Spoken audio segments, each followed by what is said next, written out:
So thanks everyone for attending today's webinar titled An Interactive Deep Dive into Young Affluent Professionals' Insurance Behaviors. My name is Fred Gaudios. I'm Senior Project Director at Zeldis Research Associates. We're a market research firm located in central New Jersey, and a big focus of what we do at Zeldis is the insurance industry.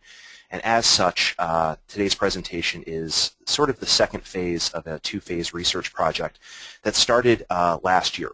So last year we conducted a large-scale online quantitative research study with young affluent professionals regarding their attitudes toward life insurance. And that research was presented at the 2013, actually, Limra Marketing and Research Conference, which was in Orlando, Florida. And after that conference, there were a great deal of follow-ups and interesting questions that we simply didn't have time or didn't feel that an online quantitative methodology was ideal to address. So that led to this research project, which is a deep dive. It's more qualitative in nature, and it's designed to sort of address a lot of those questions that sort of came from the 2013 presentation. So just a little bit about what we'll cover. The presentation today is in two parts. The first part is actually much shorter than the second. The first part is just a broad overview of the methodology that we used to conduct this research, which is specifically the online bulletin board methodology. Understanding that there are folks that are on this call that vary in their experience with bulletin boards. So there are some that have probably been with bulletin boards since the very beginning, and there are some participating today who have never been part of a bulletin board before or who have never seen a bulletin board before. There will be a broad overview as to what bulletin boards are, their positives and their advantages, and also I'll show a screenshot of an actual bulletin board so you can see what observing the discussion looks like. And the second section of the presentation, which please be assured is the vast majority of the slides that I'll be covering this morning, is about our interactive deep dive into young affluent professionals' attitudes and behaviors toward life insurance. So we'll go into the methodology, current insurance profile, needs and perceptions toward insurance, purchasing behaviors, and last but not least, we'll close with a few slides on the ideal agent relationship. So without further ado, let's talk a little bit about online bulletin board discussions. Online bulletin board discussions have really taken off. We've seen our clients here at Zeldis over the last 5, 6, 7 years really become comfortable with and get on board with the whole idea of conducting qualitative research in the insurance space online using this bulletin board sort of methodology. So online bulletin boards, again, they're an online qualitative research methodology. They run in terms of duration, in terms of anywhere from 1 to 5 days, and different sets of questions are asked each day in an online bulletin board. They can be used and often are used as a point-in-time research methodology with the same group, or they can be used with the same group over multiple discussions over time. So some of our clients here at Zeldis have actually utilized online bulletin boards as a forum, as a mini panel, where the same group of individuals get together a certain number of times per year to discuss current topics, current events in the industry. And that's a very interesting and unique way to actually utilize and leverage this great bulletin board technology. Logistically, in a bulletin board, participants are pre-recruited and asked to log into a secure website. They respond to in-depth qualitative questions posed by the moderator, and then they're asked to log back in multiple times per day at their convenience in order to respond to probes, follow-ups, and comments from other participants. So the end result is a really nice analog to an in-person brick-and-mortar focus group or qualitative environment. There are many advantages of using an online bulletin board, and I've listed a few. I'm currently listing a few on the screen. First and foremost is the convenience of an online bulletin board. It's convenient for participants because they can log in at their convenience and don't have to travel to a facility. It's convenient for our clients because they don't have to travel often across the country or to any number of cities in order to conduct the actual research. And it's convenient from a study scope perspective as well, because the research can be done quicker with a bulletin board taking place over just a couple of days than it might with a multi-city focus group study that might take several weeks to complete. There's an increased participant reach. There's no need to worry about hard-to-reach respondents or geography. In terms of the psychometrics of a bulletin of the research, you hear from more people, and people have more time to think, which provides, in our opinion, sometimes better insights than a brick-and-mortar focus group sort of methodology. Bulletin boards are flexible. We have the ability to show a wide variety of stimuli. Observers can communicate directly with the moderator. Respondents can upload their own images. Interestingly enough, there's polling, so you can add a quantitative element to your research. And some clients actually elect to conduct bulletin boards with a larger group, up to 30 to 35 individuals, which allows sort of a qual/quant hybrid methodology. And pure and simple, it's fun. And they can be used in a number of different sort of areas, a number of different sort of topics. When your topic's engaging, when your population is hard to reach or consists of a specialty or a geographically dispersed population, an online bulletin board is actually an ideal methodology for that instance. Bulletin boards are often used for testing products, concepts, positioning studies, testing marketing materials, ads, websites, and online tools. Another example, which is actually how we define the research that I'll be presenting in just a couple of minutes, is attitude and usage. A&U type research is very commonly conducted with online bulletin boards, and also trends research we find is commonly used with online bulletin boards as well. So this is an example of what an online bulletin board actually looks like. You'll see here at the top there's a question that's the initial question posed by the moderator. Right beneath it is the participant reply, which was a very good participant reply, but left some area for a follow-up probe. So here the moderator follows up with a probe, and directly beneath that you see the respondent replies with a response that's in even greater detail than the initial participant reply. On the left, as I've circled here, are notifications. If you're familiar with any social media or social networking site, such as a Facebook or a Twitter, the idea of having a notification window is fairly common and fairly, recognizable to you.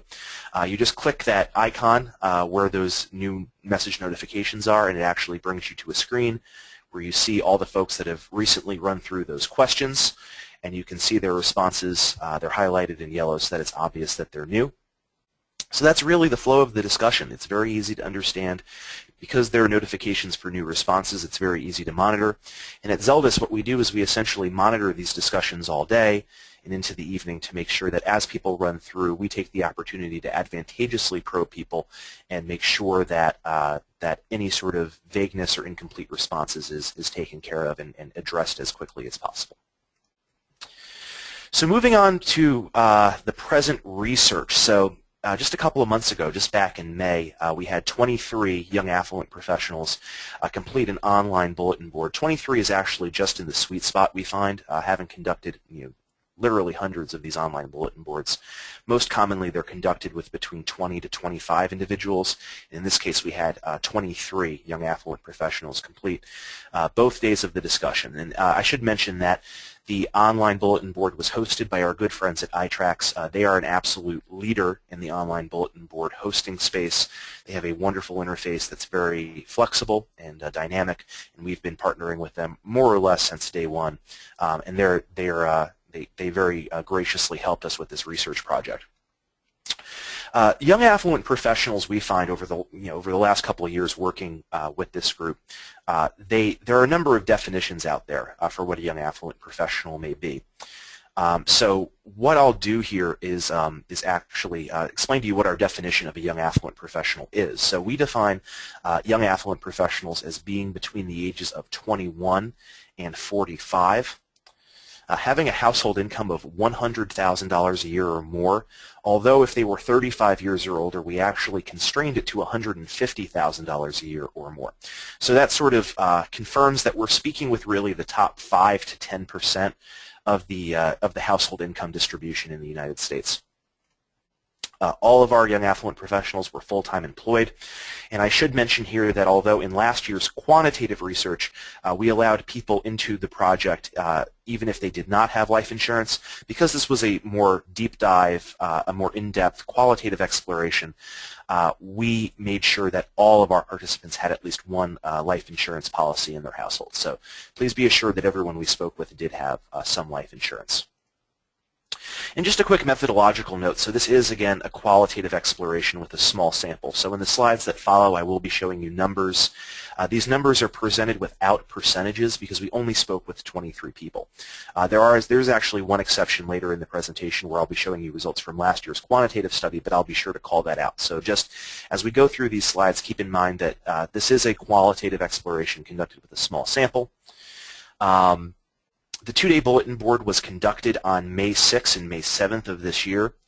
I should mention that there's an interactive nature to this. This research was conducted to be presented initially at the Limra Marketing and Research Conference this year, which was in Boston, Massachusetts. And what we did was we actually opened up the floor to conference attendees to submit questions to be part of this research. So day one of the research was questions that we created here at Zeldis. These are generally questions that we've heard over the last year that people wanted to know more about from the quantitative survey that we conducted in 2013. Day two consisted entirely of questions that were submitted by conference attendees. So these are questions submitted by your colleagues in the insurance industry, and where you see this icon of a crowd on a slide, that means that this question was not created by Zeldis. It was actually created by someone who attended the Limra conference held a couple months ago. And they were interested in seeing the results from these questions, so we'll be presenting quite a few of these actually as the presentation proceeds. So we'll begin going into the data by talking a little bit about young affluent professionals' profile in terms of current insurance products. So we'll begin naturally with the life insurance purchasing channel. We find that the young affluent professionals that we spoke with this year more or less are in line with the large-scale quantitative study that we conducted in 2013. So specifically, the most common way to purchase life insurance is, of course, through the employer.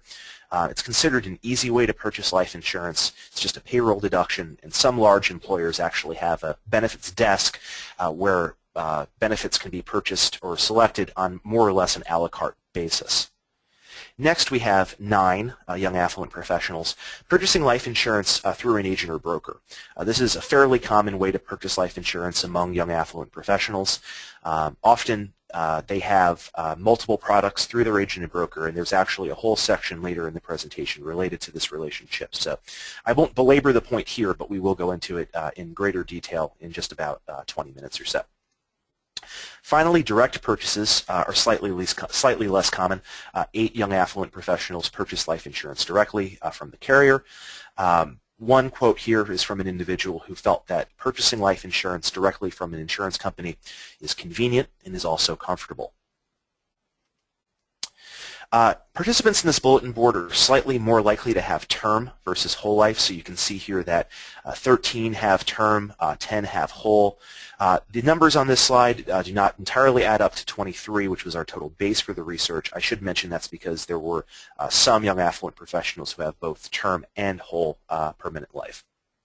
So for those who have whole life, key reasons for purchasing it include its ability to accrue value. Its accumulation potential is a huge aspect, perhaps unsurprisingly, for young affluent professionals to purchase whole life. It does build cash value, and once premiums are paid in full, the policy is itself owned and can be borrowed from if ever needed. On the flip side, young affluent professionals who purchase term life insurance do so because it's less expensive and because its flexibility and lack of permanence actually does a very nice job of meeting their needs. These young affluent professionals care more about financial freedom and tend to use other sort of investment vehicles in order to handle the accumulation aspect of their net worth. We certainly found that in last year's quantitative research as well, that those sort of young affluent professionals who prefer term life insurance do so because they simply don't see the value in using life insurance as an accumulation vehicle. In terms of whether or not group life is available through the employer, we actually find that though not all implement it, not all use it, actually almost all of our participants, 17 in total, have group life insurance at least available to them. And you can see here from the quotes that I've presented here on the right that it's available to them. It's not necessarily the most important life insurance that's available to them. Young affluent professionals have a great deal of varied investment strategies, a great deal of investment vehicles, and when your employer is only offering something like 2 times salary, that's simply just not enough life insurance for many young affluent professionals. Additionally, it may not be portable if they were to change jobs. So there are a number of issues that may lead young affluent professionals to not purchase, or not at least consider the most important, the group life insurance that is available to them through their employer. Broadening the spectrum to other group benefits offered by the employer, life insurance is just part of a really robust employee benefits package that's offered to most participants. So carrying over, this 17 is just from the last slide, so that's how many of our young affluent professionals have life insurance offered to them through their employer. Perhaps unsurprisingly, all have medical insurance. 19 have dental offered to them through their employer. 18 have vision. And 16 have either short-term or long-term disability insurance offered to them through their employer. And really, almost all of the participants we find consider their benefits package a very valuable part of their sort of employment situation. It makes them consider staying with their current employer more than they would if their benefits package was more lacking. And these benefits are really important to their family. In one instance, we have a respondent here who has 4 children and understands how expensive health care can be. So really, for young affluent professionals, the overall picture in terms of group benefits is that it's an extremely valuable aspect and an extremely valuable part of them staying with their current employer. So just some key takeaways about the current insurance profile. In line with the quantitative research, young affluent professionals purchase their life insurance most often through their employer and least often directly. Young affluent professionals are slightly more likely to have purchased term versus any permanent life products. Life insurance is most often available on a group basis to young affluent professionals, although it may not be sufficient for their needs. And life insurance is part of a generally robust employee benefits package, which is considered an important aspect of retaining young affluent professionals.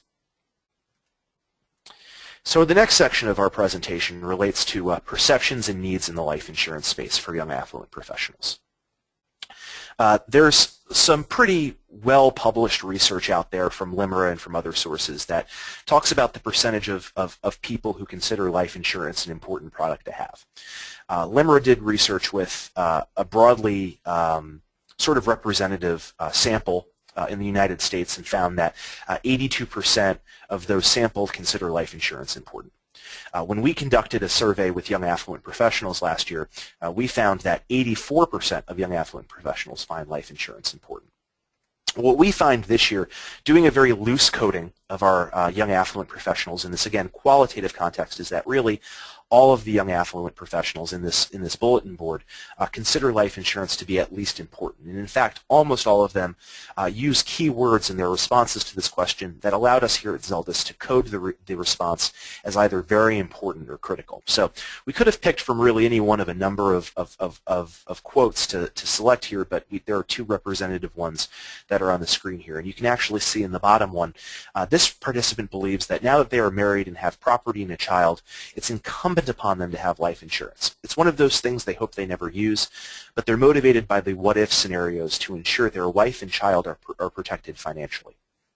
And even looking at the very few responses that we could not code as very important or critical, it's not that life insurance is not really important to them, it's really just that it's something that they're not necessarily asserting so much. So that middle quote there says, as they get older, they'll probably pay more attention to it. They've just generally taken whatever is offered at work. So really, across the board, we have a high degree of young affluent professionals agreeing that having life insurance is very important. Next, we asked young affluent professionals to explain a little bit about the top reasons to purchase life insurance, and we find that the most common reasons to purchase life insurance are to protect the family and for financial security. Interestingly, there are also a few responses that talk about life insurance as a form of emotional security, and also as a couple responses talking about life insurance as an investment vehicle. So there are a few young affluent professionals who actually think about the product a bit more deeply, talking to the product a bit more as a product that's purchased for emotional reasons and also as an investment vehicle. And you can see there from the quotes that we've presented here on the right that there really is a diverse array of reasons to purchase life insurance. This is actually an example, and there have been a few so far, but I'll call this out as a crowdsourced question. I think it's a very interesting one. One conference attendee was curious whether young affluent professionals have a positive or negative opinion of companies that offer life insurance. And we find that most opinions of life insurance companies are actually quite positive, with about 2 in 3, I would say roughly, young affluent professionals in this research having a positive opinion of life insurance companies. Looking at the quotes from those who have a positive opinion of these companies, there's a sense of trust. There's a sense of understanding that these companies help when families need it, that life insurance companies have a good reputation so they know they can be trusted, and that the products that they offer help provide a peace of mind. On the other hand, there was a number of participants who had a more negative or mixed view of life insurance companies. And in this case, we talked about trust as a reason to have a positive opinion. Well, really, a lack of trust is a key reason to have a negative or mixed opinion. So you can see from these quotes here that trust is an issue, hidden fees, the perception at least of hidden fees is an issue, in the sense that these individuals are not sure that they can trust companies to have their best interests in mind above and beyond their bottom line and above and beyond them sort of harvesting profits. Next, I'm going to display a few quotes from a more in-depth sort of exercise or intervention, and there are actually 2 that I'll be discussing today. This is the first. In this question, we asked bulletin board participants to explain to a friend or try to convince a friend that does not have life insurance about the importance of having life insurance. At Zeldis, we have a philosophy about conducting qualitative research with consumers in the insurance space, and it's that folks tend to think about these products in a very literal sense. So what we try to do really in any qualitative exploration that we conduct with consumers is try to get them to think more emotionally about these products, really try to get them to think about them more deeply, on a more personal level, on a more emotional level. So you can see from these quotes here that that young affluent professionals in general do a very good job of talking to us as if they're talking to a friend, and trying to assert to them the need for life insurance, for protection, really. And that quote on the top left is from a couple even that doesn't have kids, and we'll talk a little bit later about the importance or the relative importance of having children in purchasing life insurance. But even for a couple without kids, I would say you need to think of the burden you or your spouse take on if one of you were to die and you have to pay for everything that was being paid for with 2 incomes but with only 1.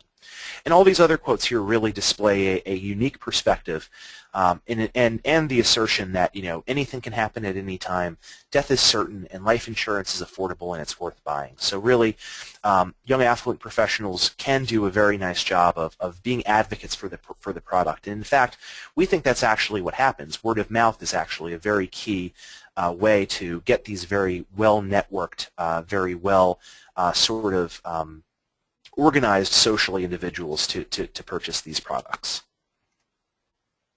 So here I'm showing some results from last year's quantitative survey. So you can see there are percentages on the screen. That's because this data is from a much larger sample size. It's from about 400 individuals. And these are the top reasons to purchase life insurance from last year's quantitative survey. And we find that the most common reason to purchase life insurance is, perhaps unsurprisingly, having a child. And looking at this year's survey, so this year's research, so looking on the right, these are actually quotes from this year's bulletin board. It's clear that many of our young affluent professionals did indeed purchase life insurance this year because they had a child. So this serves to validate last year's research, and also is interesting in the sense that it provides some quotes to back up the data. So the understanding upon having a child that you're no longer just responsible for yourself, or no longer responsible for just yourself and your partner or spouse, there's a need to protect and to provide for your children upon having them. So that's the top reason to purchase life insurance. The second most common reason to purchase life insurance is getting married or entering a domestic partnership. In last year's survey, 30% of young affluent professionals with life insurance purchased it for that reason. And indeed, many of our young affluent professionals this year we find that getting married is the first reason that they purchase. Many more purchase additional life insurance after having a child, but getting married or entering a domestic partnership is indeed a very common reason in both projects to purchase life insurance. Finally, we hear a theme, we certainly heard a theme last year and we hear a theme this year as well about loss. Unfortunately, in this year's bulletin board, there are two examples that I'm displaying here that really run the gamut of experiences that people can have with loss and how it can drive them to purchase life insurance. So in the top quote, the participant describes their husband drowning in the 4th year of their marriage. Their husband had a job that provided life insurance but not much, and having to almost immediately find work because once funeral expenses and final expenses were paid for, there was not much left to live on, and that really being the reason to buy life insurance. Second is from a participant who lost their father when they were 22. And having the opposite experience, having someone who was a smart person who had taken insurance and savings, and as a result, this never created any problems for them. So really, no matter what the experience of the loss in terms of the financial impact being, sort of either a burden or not being a burden, this does inspire many people to purchase life insurance.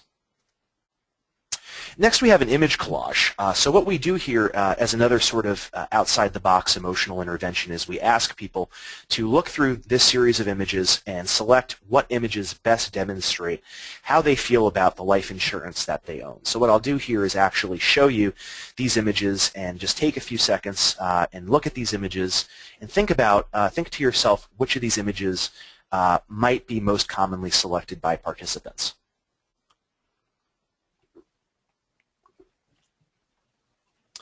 And on the next screen, I'll actually show you. So we actually have a tie for first place. One of the first place images is this, the hands holding each other. It was mentioned by 6 participants. And participants select it because it reminds them of their family. It reminds them of the closeness they have with the members of their family and why having life insurance helps protect the people in their family. Also tied for first place is this meditation scene. It provides a peace of mind to participants. It's something for them to fall back on when times are bad, and it basically provokes a real peaceful, calm, relaxing sense that having life insurance sort of provides that key sense of protection for people. And I guess in third place, because we have a tie for first, mentioned by 4, we have walking on this net, and this net represents safety to many people. Their insurance policies are like a safety net for their family's future, something to keep their survivors from crashing to the ground financially. So another interesting finding relates to the extent to which participants think about life insurance. So we've been talking in some detail about how important life insurance is and getting people to think very deeply about the product.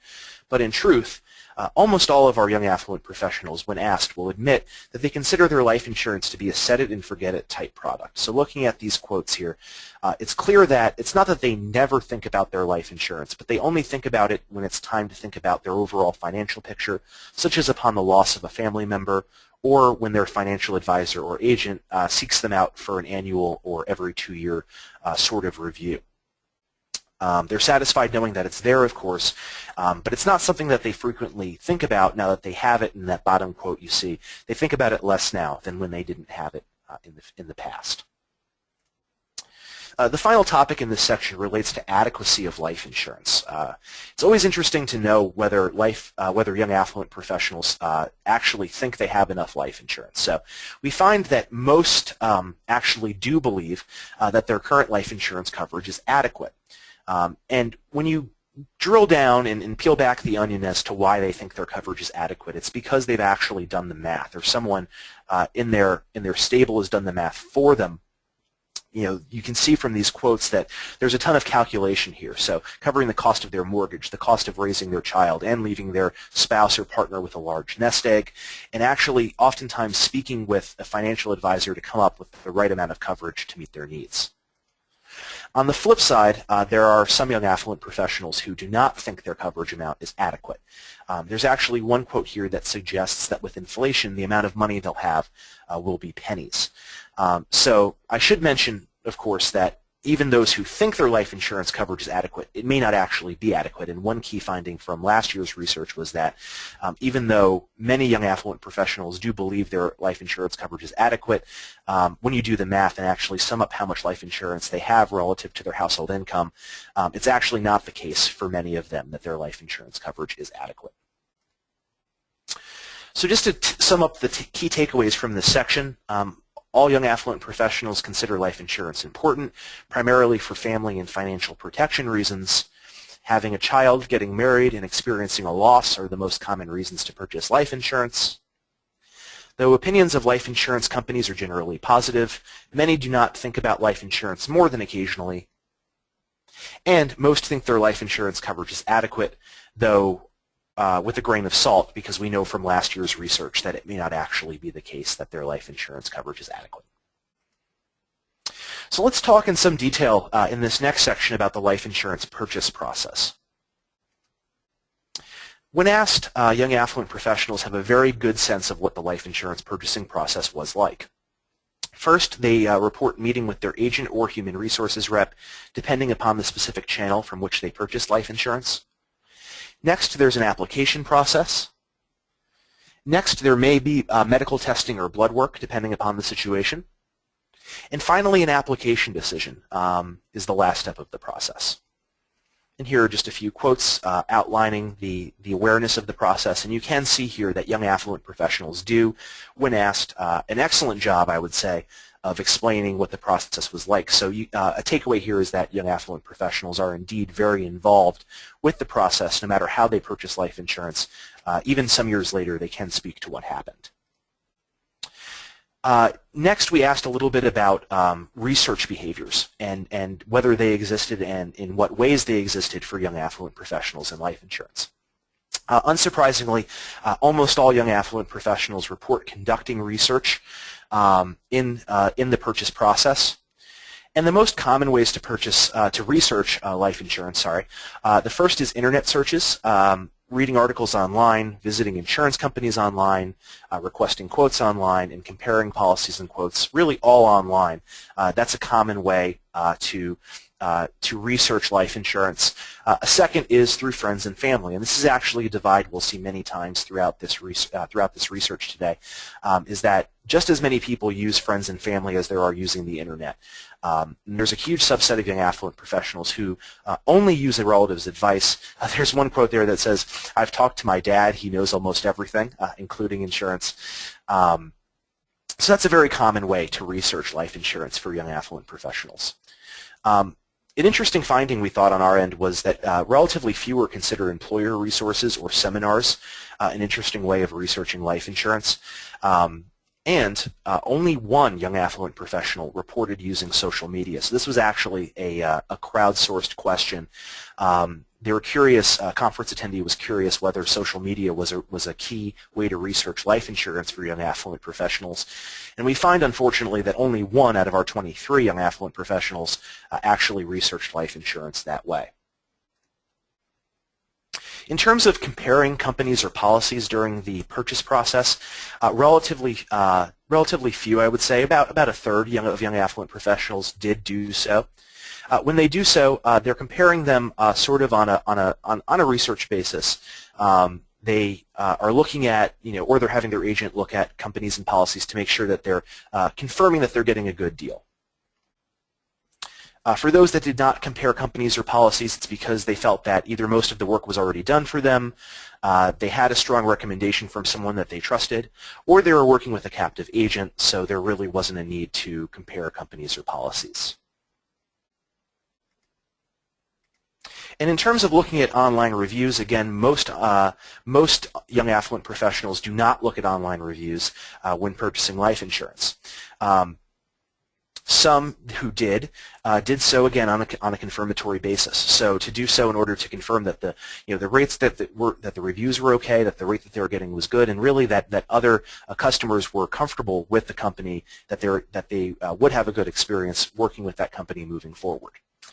On the flip side, those young affluent professionals who did not look at online reviews either don't feel the need for online reviews or, crucially, don't trust online reviews. There are a subset of young affluent professionals who feel that there could be people paid to put glowing reviews of companies out there, and they would possibly consider reading them, but wouldn't really think that they could be as trusted. So that's certainly a barrier for companies to potentially consider moving forward.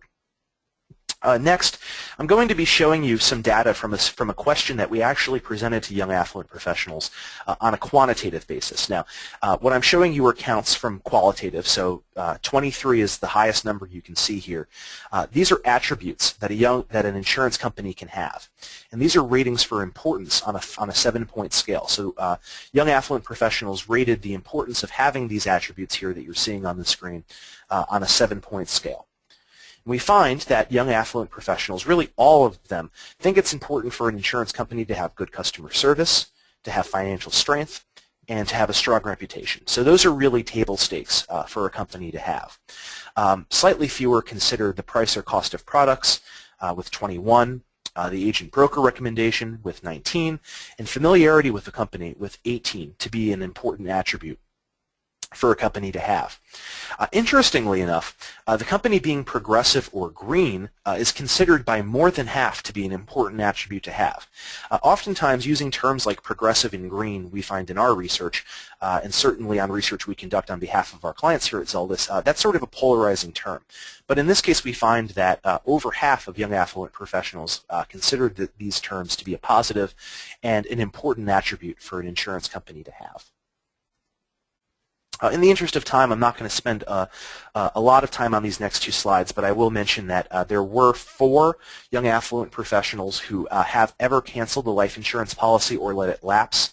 Typically, it's because in the past money was tighter than it is now, and they needed to trim something from their budget, and their life insurance policy was the thing to go. So there were a few young affluent professionals in our research who have canceled a life insurance policy or let it lapse. And there were also a few young affluent professionals, 8 specifically, who have started the research process but ultimately did not purchase.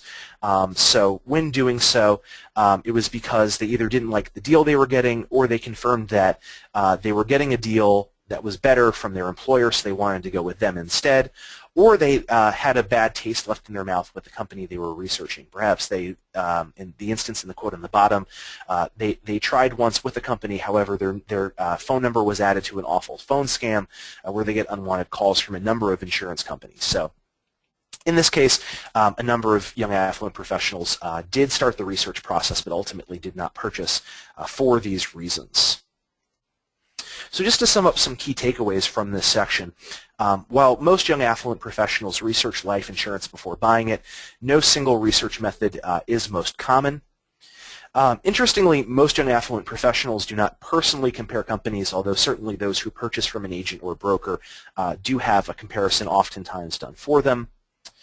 And online reviews garner a mixed reaction, with some young affluent professionals distrustful of online reviews. And finally, while customer service, reputation, and financial strength are the most important attributes for an insurance company to have, over half think that having a green image is also important. So let's move on to our final section, which pertains to the agent relationship. What we did here on these next 2 slides is talk a little bit about how the agent relationship started. First, for those who already have an agent relationship, we asked them, how did you get to know your agent? And we find that about half of those folks purchased through family or friends, 5 purchased through previous experience with other products, and 2 purchased through a completely different, got to know their agent, I should say, through a completely different individual, through their financial advisor specifically. So looking at these quotes here, you can see that when purchasing through a family or friend, there's a solid sort of start to the process, and that really helps young affluent professionals be more comfortable. This agent did a great job at explaining the process and the various options available to them. They bonded with him really well all the way through the buying process. That quote at the bottom there also really speaks to the extent to which these relationships can be very deep. This individual thinks that their life insurance agent can be a personal friend, not just a life insurance agent. So there's really a sense that getting to know their agent on a deep level is something that happens fairly frequently with young affluent professionals. Now, for the other half of our participant base who did not purchase through an agent, we asked them, how would you get to know your agent if you were to get to know them? And here we see a nice dichotomy between those who would get to know their agent through the internet, through an internet search, and those who would seek out from their social network of family or friends to get to know their agent. And you can see here from the quotes that represent this data that, there is certainly a sense that the internet is something that some people trust and some people don't trust. So among that young affluent professional base, that's clearly very much the case. Next, we asked young affluent professionals what the top characteristics sought in an agent were. And we find that the top sort of cost of entry for an agent, the top characteristics sought in an agent are their trustworthiness and their knowledge. And in fact, if you look at these numbers, the frequency of citing these characteristics far exceeds the frequency of citing any other characteristic that we find: understanding needs, being reliable, or communicating well. So clearly, young affluent professionals really care about this trust, really care about this knowledge. You can see from these quotes at the bottom that when a solid relationship exists with an agent, it's because trustworthiness and knowledge exist. Many young affluent professionals consider their agent relationship to be an ongoing relationship. Even now, I should mention that there are some folks here who haven't worked with an agent, so we asked them this on a hypothetical basis as well. But looking at these quotes, we can see that the ideal relationship with an agent for many young affluent professionals is an ongoing relationship. The amount of interaction they have is perfectly fine. It's every 6 months. It's about once a year. For some people, it's every 3 months. And that's ideal for many young affluent professionals. On the flip side, there is a subset of young affluent professionals who would prefer to have a point-in-time relationship with their agent. It's not that their agent doesn't want to speak with them. It's that their ideal is to speak less frequently with the agent. It's a matter of really how often young affluent professionals would like to speak with that agent, and at least for some young affluent professionals, it is the case that they would like to be reached out to somewhat less often. And here, just a few quotes about the optimal or ideal communication style with an agent. The thread that runs through each of these quotes is genuineness. It's being understanding. It's doing more than providing a cold sales pitch. Really, it's about soft skills. It's really about taking the time to get to know people, get to know them as human beings, and offering them a product that maybe doesn't provide necessarily the strongest profit or commission, but instead, ingrains compassion and understanding of the process of these products, and gets people really on board with the need for purchasing life insurance. So that's sort of just the optimal or ideal communication style that an agent can have with young affluent professionals. So just a few key takeaways. Young affluent professionals do differ on whether they are comfortable with contacting an agent through the internet. Some would prefer word of mouth. This is consistent with last year's quantitative research. There is a sense that though young affluent professionals are very tech savvy, they're also very tech skeptic, and many often rely on friends and family in order to make really any insurance purchasing decision. Trustworthiness and knowledge are the most important attributes for an agent to have. And finally, agents differentiate themselves on soft factors, such as the ability to connect emotionally without being an overt salesperson. All right, so that concludes the slides that I have today. I'd love to open up the floor to Brad and bring him back in and see if there are any questions that I can help answer. Sure, so they're recruited through leading online panels. and those online panels take care of the compensation, which is commensurate with the sort of time and effort that's required for a bulletin board. So in this case, this was a 2-day bulletin board, and these were consumers. I believe they were compensated with $125, if I recall correctly. We find at Zeldis that the compensation range for a bulletin board ranges from a low of about $100 for maybe consumers with a 1-day bulletin board, all the way up to $500 or $600 if we're speaking with, perhaps ultra high net worth individuals or master agents or people who are extremely difficult to get. So that's a great question. I think the perception would likely be different. I mean, it's sort of an empirical question, and as I often say when I get a question like this, I mean, I would have loved to have had this research explore more products, and perhaps in the future we can. We're sort of constrained by cost and timing implications because this research is proprietary to Zeldis. We sort of pay for it with our own money, so there are sort of limitations in terms of the scope of the research. The reason why I think that impressions of health insurance might be different really pertain to the polarizing and differing opinions regarding the state of healthcare in our country right now. I mean, we're in the Affordable Care Act era. Many people have issues with it, and I think that if we were to conduct this research with young affluent professionals in the healthcare space, we would probably find a great deal of varying opinions in terms of things such as attitudes toward health insurance companies, attitudes toward the future of health insurance, and attitudes toward the efficiency of the health insurance market. So those are just my guesses. I would love to have the opportunity in the future to explore this deeper, though, because that's a really great question. We did a little bit. It sort of treads into an area where many, even young affluent professionals, don't really know that much about it. It kind of becomes the type of issue where when we probe them, they say, well, our agent, our advisor and our agent spoke to us about this. We've already maxed our 401k. Life insurance is another way to accrue money for our retirement in the instance of some people who have a permanent, for instance, like UL or VUL policy.